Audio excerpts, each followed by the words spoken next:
পটলের ভর্তা একবার এভাবে খেয়ে দেখেন। মুখে স্বাদ লেগে থাকবে, কখনই ভুলতে পারবেন না। আর চাইবেন বারবার একবার এভাবে বানিয়ে খাই। যারা ভর্তা লাভার আছেন তাদের কাছে তো ভীষণই পছন্দ, আমার মতো। আমি কিন্তু খুবই পছন্দ করি ভর্তা। তো আজকে আপনাদের সাথে শেয়ার করব পটলের খোসার ভর্তা। এভাবে বানালে মুখে স্বাদ লেগে থাকবে অনন্তকাল। সুপ্রিয় দর্শক, আসসালামু আলাইকুম।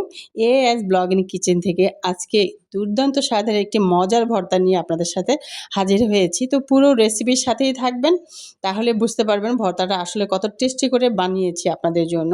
আর হ্যাঁ, কিছু না কিছু তো টিপস থাকেই আমার অ্যাম রেসিপির মধ্যে। তো ভিডিওর কোনো না কোনো একটা অংশে কিন্তু আমি আমার টিপসগুলো বলে থাকবো। তো শুরু থেকে শেষ পর্যন্ত সাথে থাকলেই জানতে পারবেন টিপসগুলো। সুপ্রিয় দর্শক, তো শুরুতেই আপনাদের সাথে শেয়ার করেছি যে আমি খোসাটা কীভাবে ধুয়ে পরিষ্কার করে সিদ্ধ করে নিয়েছি, ঠিক আছে? এরপরে আমি যেটা করলাম এখানে, মানে আরেকটু ক্লিয়ার করে বলি আপনাদেরকে। আমি পটলগুলো রান্না করার জন্য কাটছিলাম। তো যখন হঠাৎ করে মাথায় আসলো যে ভর্তা বানাবো, তখন কি করেছি, খোসাগুলো একটু কেটে নিয়েছি, আলাদাভাবে রেখে দিয়েছি। তবে হ্যাঁ, একটু মোটা করে কেটেছি। আপনাদের জন্য একটা টিপ, যে যখনই আপনারা পটলের খোসার ভর্তা বানাবেন, তখন অবশ্যই খোসাটাকে একটুখানি মোটা করে কেটে নিবেন, ঠিক আছে? অনেকে সিল্কা বলে, তো সিল্কাও আমরা বলি, তবে খোসাও বলি। আমি একটু খোসাই বলি বেশি, মানে এই সিল্কাটা আরকি, অনেকে সিল্কা বলেন। যাই হোক, যে যেভাবে পারেন বুঝে নিবেন। তো আমি একটু মোটা করে কেটেছি যেহেতু ভর্তা বানাবো। তারপরে ধুয়ে পরিষ্কার করে তো সিদ্ধ করে নিলাম, সেটা আপনাদের সাথে শুরুতেই শেয়ার করেছি। আর এই যে এখন আমি আবার আরেকটা ফ্রাই প্যান বসিয়ে এখানে কি করেছি, শুকনা মরিচগুলো একটু টেলে নিয়েছি, ঠিক আছে? তো তারপরে আমি সাথে সাথেই এখানে ওই যে কিছু চিংড়ি মাছ, ছোটো, ছোটো চিংড়ি মাছগুলো হয় না? ডিপ ফ্রিজে রেখেছিলাম, সেখান থেকে অল্প কিছুটা নিয়ে নিলাম, ভেজে নিলাম। সাথে আবার রসুন, পেঁয়াজও ভেজে নিলাম।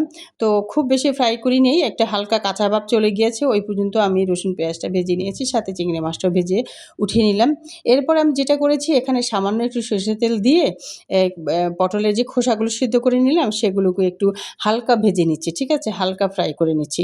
এখানে বেশি ভাজার দরকার নেই। একটু হালকা ভেজে নিচ্ছি, যাতে কাঁচা, কাঁচা একটা ভাবটা থাকে না? সেটা চলে যায় আরকি। তো আজকে আমি যেভাবে বানাচ্ছি, এভাবে একবার করে দেখবেন। ভর্তাটা সত্যি অসাধারণ লাগে খেতে। আর ২ প্লেট ভাত তো আপনি অনায়াসেই খেয়ে নিবেন। বিশেষ করে গরম ভাতের সাথে দুর্দান্ত লাগে খেতে। আর যদি হয় পাটায় এ পিষা ভর্তা, তাহলে তো কথা নাই। ঠিক আছে? তো পাটায় পিষার ভর্তা তো অন্যরকম একটা টেস্ট থাকে, অসাধারণ স্বাদ থাকে, সেটা আমরা জানি। বিশেষ করে যারা ভর্তা লাভার আছেন, ভর্তা ভীষণ পছন্দ করেন, তারা তো জানেন পাটায় পিষা ভর্তা কতটা লোভনীয়, টেস্টি হয় খেতে। যাই হোক, সুপ্রিয় দর্শক, কথা বলতে, বলতে অনেক দূরে গিয়ে এসেছি। একটু যদি আমি পেছনে ফিরে যাই, তো আমি যেটা করেছি সেটা একটু শেয়ার করছি আপনাদের সাথে। ফ্রাই প্যানে আমি যে উপকরণগুলো আমি হালকা একটু টেলে নিয়েছি, তো সেগুলোকে এখন পিষে নিচ্ছি। ১ম এ আমি রসুন, পেঁয়াজ, চিংড়ি মাছ যে টেলে নিলাম সেটা পিষে নিচ্ছি। এরপরে আমি পর্যায়ক্রমে স্টেপ বাই স্টেপ কিন্তু আমি পিষে নিব। যেমন এখন আমি পিষে নিব হচ্ছে পটলের খোসাগুলোকে। তো পটলের খোসাগুলোকে এখন আমি নিয়ে নিলাম সবগুলাই, কিন্তু সবগুলো একসাথে পিষতে গেলে পড়ে যাবে, তাই আমি কিছুটা উঠিয়ে নিয়েছি। এরপরে আমি খোসাগুলো অল্প, অল্প করে নিব আর এইভাবে পিষতে থাকব। সুপ্রিয় দর্শক, আজকের ভর্তা রেসিপিটা কেমন লাগছে অবশ্যই কমেন্ট করে জানাতে ভুলবেন না।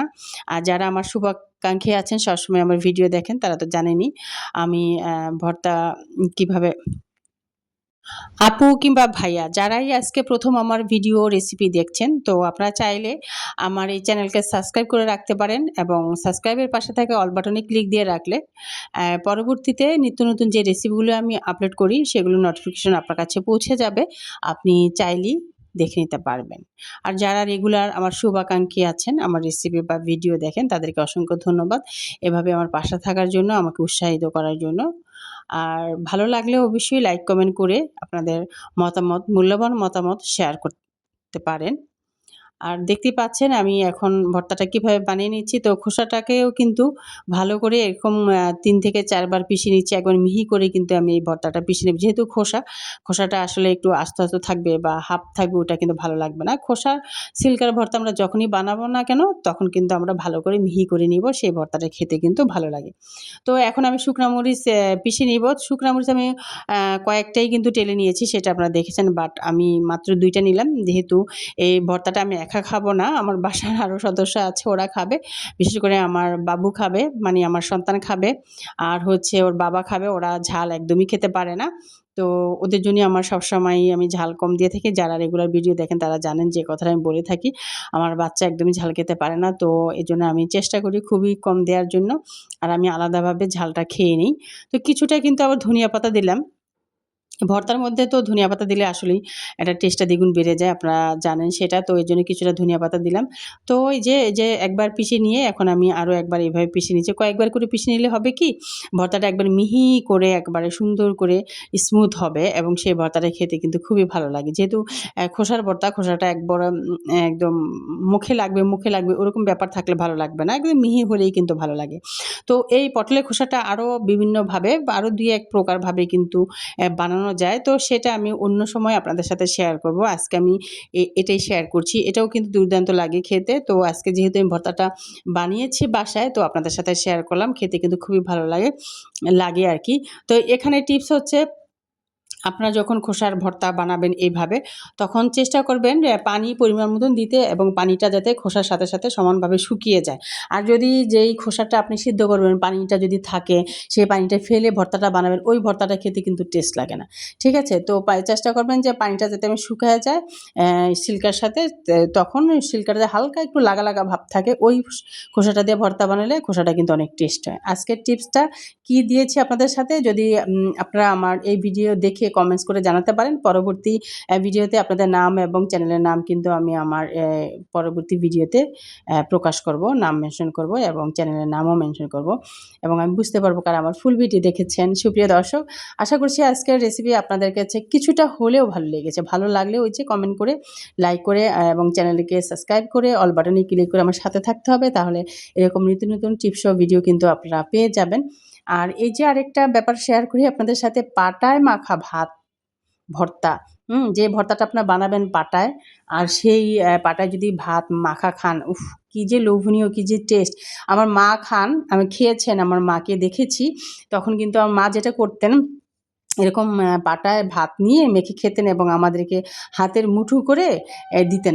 আমাকে দিয়েছেন, আমি দেখেছি। আমার অন্যান্য ভাই-বোনেরা নিশ্চয়ই খেয়েছেন। আর সেটা অতটা আমার মনে নাই। তবে আমি যে খেয়েছি আমারটা ভীষণ মনে আছে। আমার মা যখন খেত তখন এরকম নলা করে হাত দিয়ে দিত, মুঠো করে। ঠিক আছে? তো এটা আমার ভীষণ মনে আছে। তো আমারও ভালো লাগে পাটায় মাখা ভাত, ভর্তা ভাত খেতে। তো আজকেও লোভ সামলাতে পারলাম না, খেয়ে নিচ্ছি। আর পুরোটাই কিন্তু আপনাদের সাথে শেয়ার করছি। সুপ্রিয় দর্শক, কেমন হয়েছে আজকে ভিডিও অবশ্যই কমেন্ট করে জানাতে ভুলবেন না। আর কারা, কারা পাটায় মাখা ভাত খান, কাদের ভালো লাগে, কমেন্ট করে কিন্তু আপুটাকে নিশ্চয়ই জানাবেন। ঠিক আছে? তাহলে সবার সাথে চিমটি কাটবো, যেহেতু আমারও পছন্দ। সুপ্রিয় দর্শক, ভালো থাকবেন সবাই। আর আজকের ভর্তা রেসিপি কেমন লাগলো অবশ্যই কমেন্ট করে জানাবেন। আর পরবর্তী রেসিপিতে ইনশাআল্লাহ আপনাদের সাথে কথা হবে নিত্য নতুন রেসিপি নিয়ে এবং বিভিন্ন কথা নিয়ে, টিপস সহ নিয়ে। এবং সেই সাথে আমি ভিডিওতে যে টিপসগুলো বলি, সেই টিপসগুলো যদি আপনারা পরবর্তী ভিডিওতে, মানে এই ভিডিওতে বলতে পারেন, তো পরবর্তী ভিডিওতে আপনাদের নাম এবং চ্যানেলের নাম কিন্তু আমরা মেনশন করব। ভালো থাকবেন।